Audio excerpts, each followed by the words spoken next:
Have you ever heard the theory that governments are hiding ancient artifacts that could rewrite history?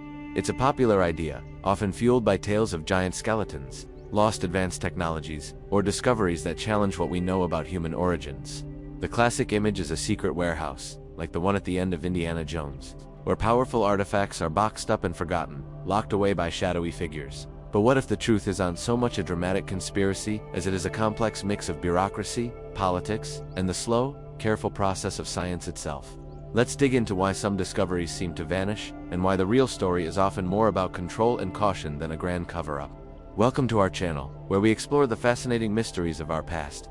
Today, we're tackling a big one. Are governments really hiding archaeological finds? While it's tempting to imagine a secret cabal guarding forbidden knowledge, the reality is often more mundane, yet just as intriguing. It's less about hiding alien technology and more about managing information that could disrupt national identity, religious beliefs, or even just academic reputations. Instead of a secret society, think of it as a series of gatekeepers, each with their own reasons for slowing things down. Let's start with one of the most famous examples, the Dead Sea Scrolls. Discovered between 1947 and 1956, these ancient manuscripts contain some of the oldest known copies of the Hebrew Bible, along with previously unknown texts from a Jewish sect. You'd think a discovery this monumental would be shared with the world immediately, right? Wrong. For decades, access to the scrolls was tightly controlled by a small, international team of scholars. This wasn't a government conspiracy in the typical sense, but it created an information bottleneck that lasted for nearly 40 years. Why the delay? Part of it was the sheer difficulty of the work. The scrolls were incredibly fragile, fragmented into thousands of pieces that had to be painstakingly reassembled like a massive, ancient jigsaw puzzle. This process, called paleography, is slow and meticulous. The team argued they needed time to do the job right, without pressure or interference. However, critics accused them of academic elitism, hoarding the scrolls to protect their own careers and interpretations. The delay led to all sorts of wild speculation. Were the scrolls hiding something explosive about the origins of Christianity? Did they mention Jesus in a way that contradicted the New Testament? The lack of access created a vacuum that conspiracy theories rushed to fill. The situation became highly politicized. After the Six-Day War in 1967, Israel gained control of the Rockefeller Museum in East Jerusalem, where many of the scrolls were held.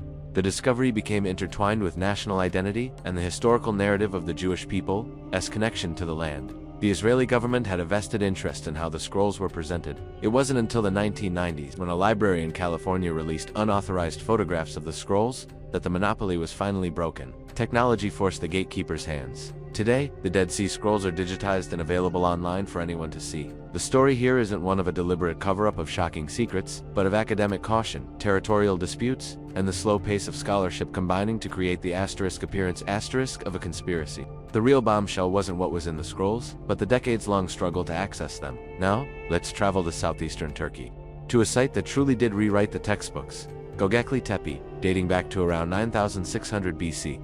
This is a collection of massive, carved stone pillars, arranged in circles. It's 6,000 years older than Stonehenge, and was built by people who were supposedly just hunter-gatherers. Before Göbekli Tepe, the standard theory was that agriculture came first, leading to settled communities, which then developed complex religion and built monuments. Göbekli Tepe flips that timeline on its head. It suggests that complex ritual and social organization came before the invention of agriculture. A group of hunter-gatherers organized themselves to build this incredible temple complex, which may have spurred the need for agriculture to feed the workers. This discovery is revolutionary. So why did it take so long to be recognized? The site was actually first noted by archaeologists in the 1960s, but they dismissed it. They saw some broken limestone slabs and assumed it was nothing more than an abandoned medieval cemetery. They literally walked right over one of the most important archaeological sites on Earth because it did unfit what they expected to find. It was until the German archaeologist Klaus Schmidt revisited the site in 1994 that its true significance was realized. Schmidt recognized the stones as Neolithic and understood he was looking at something extraordinary. Even after Schmidt's discovery, the implications of Göbekli Tepe have been slow to filter into mainstream understanding. Why? First, there's institutional inertia. It takes a long time for new paradigm-shifting discoveries to be accepted by the academic community. Textbooks need to be rewritten, university courses need to be updated, and entire careers built on the old model have to be reevaluated. Scientists are cautious by nature. They want to see overwhelming evidence before they throw out a century of established theory.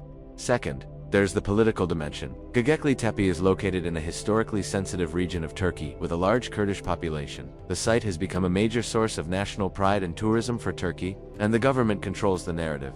They promote it as a purely Turkish heritage site, sometimes downplaying the broader implications for human history to focus on its role in modern national identity. Access to the site is controlled, and the interpretation presented to the public is carefully managed. This isn't about hiding aliens. It's about controlling a story that has immense cultural and economic value. So, what do these two cases tell us? They show that the hiding of archaeological discoveries is rarely a Hollywood-style plot. Instead, it's a slow, messy process driven by human factors.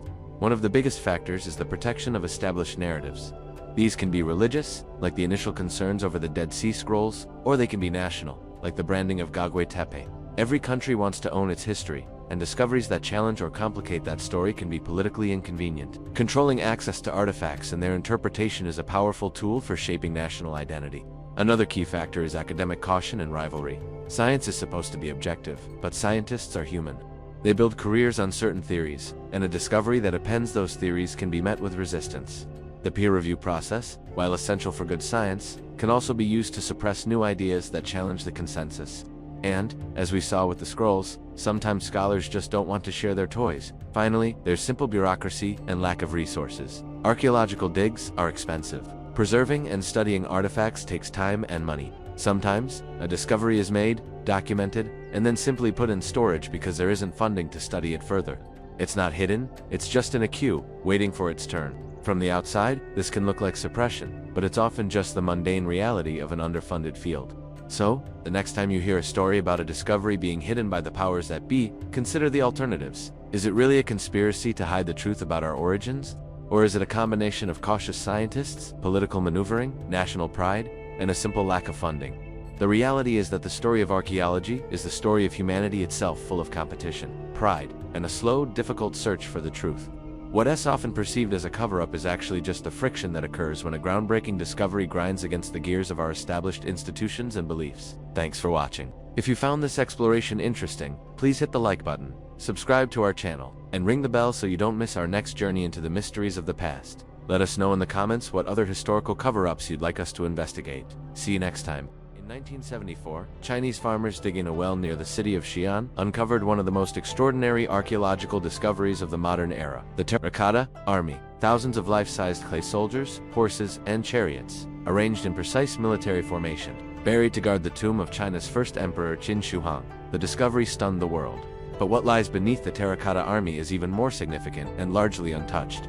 The emperor's main tomb chamber has never been opened. Ancient historical records describe a burial complex filled with rivers of mercury, mechanical traps, and a miniature model of the empire itself. Modern scientific surveys have confirmed unusually high mercury concentrations in the soil, lending credibility to these accounts. Yet decades after its discovery, the central tomb remains sealed. To some observers, this looks like deliberate concealment. Why would a government allow thousands of surrounding artifacts to be excavated but leave the most important chamber untouched? The answer reveals a different kind of hiding. Chinese authorities have repeatedly stated that the tomb is not being concealed, but preserved. Current technology, they argue, is insufficient to safely excavate and conserve whatever lies inside. Early excavation of the terracotta figures led to rapid degradation of pigments once exposed to air. The lesson was costly. Opening the tomb prematurely could destroy irreplaceable evidence forever.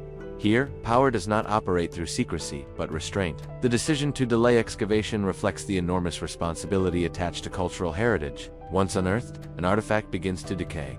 Preservation becomes a race against time, and if the race is lost, history is erased. At the same time, national identity plays a role.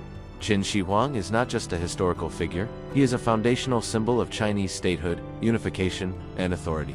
How his tomb is presented, and when matters deeply. The narrative is not only archaeological, it is cultural and political. This creates a tension between global scientific curiosity and national stewardship. To the public, an unopened tomb feels like withheld knowledge. To archaeologists, it feels like an ethical pause. To the state, it is a matter of responsibility and control. Nothing here is hidden in secret archives. The location is known. The risks are documented. The decision is openly debated, yet the effect is the same, a discovery known to exist, but inaccessible. This case shows that archaeology is not only about uncovering the past, but about deciding when not to. Sometimes history is delayed not to control truth, but to prevent its destruction. And in that delay, mystery persists. For centuries, the Amazon rainforest was described as a pristine, untouched wilderness, a place too hostile to support complex ancient societies. That image was powerful, and it was wrong. Beginning in the late 20th century, as deforestation exposed large areas of land, archaeologists began noticing something unexpected from the air. Vast geometric earthworks carved into the soil, square circles, straight roads, and interconnected enclosures, some stretching hundreds of meters across. These were not natural formations. They were ancient geoglyphs, built between 2,000 and 3,000 years ago. Their existence challenges a long-standing assumption that the Amazon could not sustain large, organized populations before European contact. Instead, evidence now suggests extensive human modification of the landscape, managed forests, planned settlements, road systems, and agricultural engineering. This discovery raises an uncomfortable question. If the Amazon was once densely inhabited and carefully managed, then the idea of it being a timeless, untouched wilderness collapses, and with it, certain political narratives. Modern governments, conservation agencies, and international organizations often frame the Amazon as a fragile ecosystem best protected by limiting human presence. This framing plays a role in land policy, indigenous rights, environmental regulation, and global climate agreements. Acknowledging widespread ancient human occupation complicates that narrative. It suggests that humans and the rainforest coexisted in sophisticated ways, not through destruction, but through management. It implies that indigenous societies actively shaped the ecosystem rather than merely surviving within it. For years, discussion of these findings remained limited outside academic circles. Research progressed slowly. Funding was inconsistent. Public awareness lagged far behind scientific discovery. This was not because governments denied the evidence outright. The geoglyphs were documented, published, and studied, but their broader implications were rarely emphasized. Why? Because history intersects with modern politics. If ancient Amazonians engineered landscapes, then present-day indigenous land claims gain historical depth. If the forest was managed, then conservation models must adapt. If civilization thrived there, then colonial narratives of empty land become indefensible. These are not simple archaeological questions. They are legal, political, and economic ones. The result was a familiar pattern: slow integration. The discoveries were acknowledged, but not amplified. They entered academic journals before public discourse. They were framed carefully, cautiously, and often without emphasis on their transformative implications. Nothing was hidden behind locked doors, but much was softened. This case illustrates a subtle form of historical control, not suppression, but selective emphasis. When archaeology disrupts modern policy debates, institutions often respond by narrowing the conversation. The Amazon geoglyphs were not concealed to protect a secret. They were managed to protect a narrative, and in doing so, they remind us that archaeology does not only reshape our understanding of the past, it reshapes the political present. In the 1930s, during excavations near modern-day Baghdad, archaeologists uncovered a small, unassuming object that would later ignite decades of debate. It consisted of a clay jar, a copper cylinder, and an iron rod sealed with asphalt. On its own, it looked ordinary, but when examined closely, its structure resembled something unexpectedly familiar: a simple electrochemical cell. The object became known as the Baghdad Battery. If interpreted as a battery, it would suggest that people in the ancient Near East may have understood basic principles of electricity nearly 2,000 years before such knowledge is traditionally dated. That possibility created a problem, not because it implied advanced technology, but because it resisted clear categorization. No wires were found. No devices were discovered nearby that clearly required electricity. No texts described its use, and no comparable objects appeared in large numbers. Archaeology relies not just on artifacts, but on context, and context in this case was frustratingly incomplete. Some researchers proposed practical explanations. The object may have been used for electroplating metals, for ritual purposes, or for storing scrolls. Others argued that the battery interpretation imposed modern assumptions on ancient objects. Governments did not suppress the artifact. It was displayed, it was studied, it was published, but it was rarely emphasized. Why?